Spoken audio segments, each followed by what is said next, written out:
How do you learn vocabulary in English? If you're tuning into this video, you're likely in the process of learning English. Given that you're able to watch my videos and grasp what I'm saying, it's clear you've already picked up a considerable amount of vocabulary. So, the question isn't necessarily about whether it's possible to learn vocabulary. It's evident that people do learn vocabulary when acquiring a new language, and it's not exactly rocket science.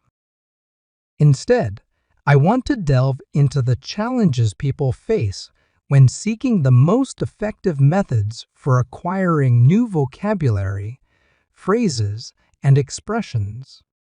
I've touched on this topic in various podcast episodes, but I'm creating this YouTube video because I have a theory about vocabulary acquisition that I'd like to share. This theory stems from my own experiences as a language learner, and while others might have different perspectives, I believe my theory holds merit. I think understanding this theory can help reduce your frustration with the pace of vocabulary acquisition and frequent forgetfulness. After watching this video, you should gain a clearer perspective on the vocabulary learning process. At the end, I'll offer a shortcut to expedite this process. But first, let me explain my theory. In discussing this theory, I use the term threshold. Let me clarify what I mean. When I refer to reaching a certain threshold in vocabulary learning, I mean that you encounter a word or phrase a certain number of times until you hit this magic number, this threshold. Once you cross it, you solidify your understanding of the word, and it becomes easier to remember. That's what I'm getting at with this threshold concept, the point where the change occurs. Here's my theory. From my experience as a language learner, I've observed that every word or phrase in the language you're learning, English in your case, has a specific threshold you need to reach to truly learn that word. For instance, consider a new word you encounter, like threshold. When you first see it, you might not understand its meaning. You look it up, forget it, and when you see it again, you struggle to recall its definition. Over time, you might see the word multiple times, let's say 25 times, and still find it elusive. Eventually, you'll reach that threshold where, after seeing it enough times, you finally recognize and remember the word. For example, if the threshold is 30 repetitions, you'll recall the word and its meaning by the 30th encounter. The key point here is that each word or phrase has its own threshold.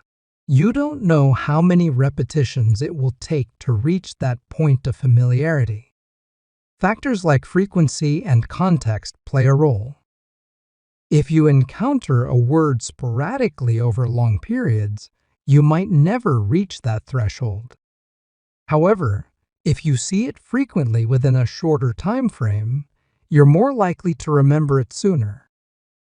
So, when you're exposed to words and phrases through listening and reading, you're gradually approaching their respective thresholds, even if you're unsure what that number is for each word. By continuously engaging with the language, you inch closer to mastering these words. Now, let's address the frustration that comes with learning vocabulary. The fundamental answer to how do you learn vocabulary is repeated exposure. You need to hear or read words and phrases enough times to internalize them. This is likely how you've acquired the vocabulary you know in English.